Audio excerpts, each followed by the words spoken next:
plano é favorável. Agora a gente começa a entrar aí nas questões do... O primeiro ponto é, como você falou, tem um procedimento, tem um processo a ser seguido, né? E formalidades a serem adotadas. Foi convocada uma Assembleia Geral, hoje foi até... Já tinha sido divulgado, mas hoje foi mais difundido isso, os sócios receberam e-mails, foi publicado nas redes sociais do clube. Foi convocada uma Assembleia Geral para uma revisão estatutária. Qual é essa fase do procedimento? O que é, dentro de toda a linha do tempo da Constituição da SAF, desde o primeiro momento, do momento em que o Conselho olha e fala, vamos estudar, até o momento em que você assina o contrato com o investidor, em qual fase nós estamos? Explicar para o torcedor, às vezes tem alguém mais alheio, mais de fora. Qual é essa fase? O São Bento vai virar SAF nesta eleição que vai ter, nessa Assembleia Geral? Falta muito pro São Bento virar uma SAF? E aliás, Vinícius, eu até falar pra você, de repente, até antes de falar até sobre a fase que a gente tá, se puder dar uma explicadinha melhor na comissão, no que é. Acho que muita gente me perguntou o que é uma comissão. Esses caras, eles querem pôr a SAF no São Bento, esses caras, eles querem lutar contra a SAF. Qual que é a deles? E aí eu acho que é uma boa você começar falando sobre isso. Vamos lá. Primeiro, antes de chegar nesses pontos, o clube ele é constituído em 3 instâncias, né? Na verdade 4, mas a Assembleia Geral dos Sócios, que é o órgão máximo, é quem delibera qualquer coisa do clube, ou seja, se vai mudar o estatuto, se um dia vai virar SAF, quem vai decidir é a Assembleia Geral, são os sócios, é a democracia, a maioria da Assembleia Geral é quem define. A Assembleia Geral, a cada 3 anos, ela se reúne para eleger um conselho deliberativo e uma diretoria, que é a eleição que nós vamos ter, né, agora em outubro. O conselho ele é constituído de 10% dos sócios limitado a 60%. Hoje a gente está, acho que com 15, 16 pessoas dentro do conselho deliberativo.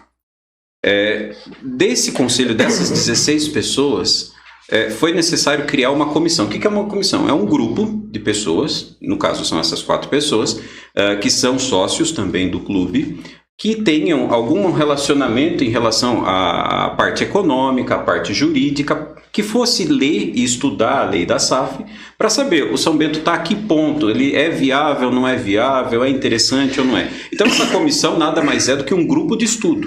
E o resultado do grupo de estudo é o parecer, que inclusive está na página do Conselho do São Bento. Quem quiser pode ver. Eu acho que é muito importante ler essa informação. Então a comissão ela entrou com a ideia de ver o que se trata, se é viável, se isso adequa a gente. Exato. Sem nenhum lado, nem pró nem contra. Era para ver, estudar e aí... Exato, porque assim, não é para se fazer partidarismo, não é para tomar um partido sim ou não. É para entender, é olhar de fora e falar, olha, isso é interessante, isso não é interessante. Até porque dentro da SAF, até perdão de cortar, mas dentro da SAF existem diversos modelos de negócio, né? Então não é... Por exemplo, um modelo que não é interessante é o clube associativo, ou seja, o clube dos sócios, em que nós todos somos sócios lá, que fazemos parte, ele pode se tornar 100% SAF e ser vendido 100%, ou seja, departamento de futebol, departamento social, marketing, tudo.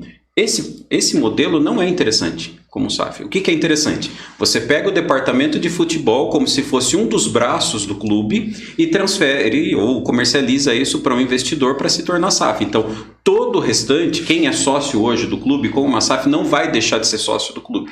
Vai continuar tendo votação, vai continuar podendo ser votado, enfim. O Esporte Clube São Bento, a associação continua, né? Ela não morre nesse... E aí, nesse ponto, a comissão da SAF, eles avaliaram que esse era o melhor modelo, em que você pode abrir o clube, a parte de futebol, para investidores, para que o investidor também possa desenvolver um trabalho de longo prazo.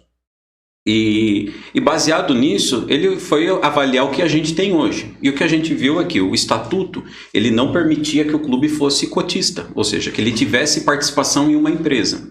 A SAF é uma empresa. Tá? Então, o clube vai ter lá seus 20, 30, 10, 15% de participação daquela empresa, que se chama SAF. Pelo estatuto, na versão atual, isso não pode. O Código Civil limita essa ação. E aí, para dar segurança jurídica, né, para que isso venha a ocorrer amanhã ou daqui 10 anos, eu não sei, é necessário corrigir o estatuto, adequar o estatuto para que ele permita que tenha investidor. Tá? Então, o que vai ser votado nessa Assembleia Geral do dia 14 de setembro? É o novo estatuto que permite que o clube tenha acionistas. E não só isso, ele abre também para outras modalidades. O clube pode, por exemplo, começar a investir em atletismo, natação, judô, outras modalidades esportivas e ganhar maior visibilidade esportiva, né? E fazer negócios em relação a isso. Por exemplo, vamos imaginar uma situação totalmente hipotética, isso não existe, tá, gente? Mas hipotético.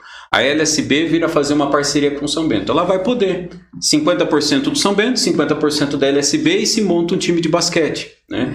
Então, essa adequação do estatuto visa exatamente esse aprimoramento do clube. O clube tende a crescer muito com essa nova revisão do estatuto. E tem espaço, né? Tem para onde crescer. Tem. E a SAF também, aí é um lado importante da SAF. A primeira medida que deve ser feita quando um investidor fecha um negócio com o clube, ele deposita um calção, uma parte do investimento, e essa parte liquida os passivos de longo prazo. Liquida os débitos com a federação, com o Estado, com a União, com o município, e isso permite que o clube possa ter lei de incentivo, captar recursos para a lei de incentivo. Né? E aí você muda totalmente o jogo, o mecanismo de reinvestimento do clube, porque daí não é só patrocinador, você consegue captar outras fontes de renda. Como tem em Piracicaba, né, que é muito falado isso, que lá em Piracicaba tem a conta de água, que vem R$1 a mais, né, tem 2 boletos, a sua conta normal e a conta com R$1 a mais que vai pro 15, né? Ativo, mas aí a maioria Sorocaba, se tiver 100 mil imóveis e 10% disso, 10 mil imóveis, derem R$1 pro São Bento por mês, são 10 mil reais ali. Você já mata uma parte do custo operacional, você libera 10 mil para investimento, né? Então, exato. A importância, parece que são detalhezinhos pequenos, mas que de detalhe em detalhe você... Só para acrescentar, inclusive, a informação lá de Piracicaba é que é muito mais que 10%, né? A adesão por ser R$1, geralmente a maioria paga e aí a captação fica maior, até porque Sorocaba é maior que Piracicaba. Mas para ter esse tipo de incentivo, precisa estar com, né, todas as certidões, né, totalmente legalizado, e aí envolve o investimento que a gente precisa ter primeiro, né? E só complementando o que o Vinícius falou, né, sobre a eleição, que não vamos virar SAF nessa eleição agora, nessa Assembleia Geral. Do jeito que o São Bento está hoje, do jeito que o nosso estatuto está, hoje, se chegar um investidor com R$1 bilhão e falar, eu quero comprar o São Bento não pode ser vendido. Precisa passar por todo esse procedimento. Então, o que a comissão de SAF, o que o conselho vem fazendo é adiantar esse processo. Exato. E deixar pronto para caso chegue o investidor, a gente possa analisar. Hoje a gente não pode analisar uma proposta. Hoje o São Bento não está apto a receber sequer uma proposta. Então essa eleição, essa Assembleia Geral, ela é para preparar o clube para essa possível... E dificulta um pouco, né, Vinícius? Assim, você não estar pronto para receber, de repente tem alguns empresários que estão buscando clubes e eles vão lá, às vezes a estatística dele ali, os dados dele bate, São Bento é um bom clube. Quando ele bate aqui na porta do São Bento e fala, viu, não tem nada pronto aqui, nós vamos votar ainda, nós vamos fazer... Eu gosto de comparar isso... Cara, deixa eu pegar o próximo clube, que esse aqui não deu, né? Ele desiste. Quando você vai comprar uma casa, você olha lá, você vê uma casa na praia, na beira da praia, você fala, pô, casa bonita, casa legal... Você bate lá e pergunta, vende-se. Você bate lá e pergunta pro dono, quanto custa essa casa? Custa R$100 mil. Barato. Eu quero comprar, beleza, então. Então vamos lá no cartório pra gente fazer a escritura e fazer a compra. Aí o dono vai falar, não, mas eu não fiz o inventário ainda. Então eu tenho que fazer o inventário. Você desiste da compra, né? Averbar isso. O comprador desiste, porque é muita burocracia. Exato. É muito... Ainda mais no caso, como um clube de futebol, aí é mais difícil que a casa, que você tem 400 sócios, por exemplo. Então você vai precisar perguntar para esses sócios se eles querem vender o clube. Então eliminar já essa burocracia para caso venha uma proposta a gente possa analisar. Isso é importante, que assim, nós vamos fazer essa Assembleia Geral para falar do estatuto, da correção, da revisão do estatuto. Havendo investidor, sei lá, daqui 1 ano, daqui 6 meses, daqui 3 meses, por exemplo, que pode ocorrer, ele vai fazer uma minuta de intenções, fazer uma minuta de contrato, e essa minuta de contrato vai ser divulgada com todos os sócios, e os sócios vão falar, não, vale a pena ou não vale a pena. Não é o Vinícius, não é o conselho, não é a diretoria. Vai ser a maioria dos torcedores, não é uma pessoa que vendeu o São Bento, não é o presidente que vai assinar um contrato e acabou, o São Bento tá vendido. Ninguém tem força maior no clube do que os sócios. A união dos sócios é quem vai definir o futuro.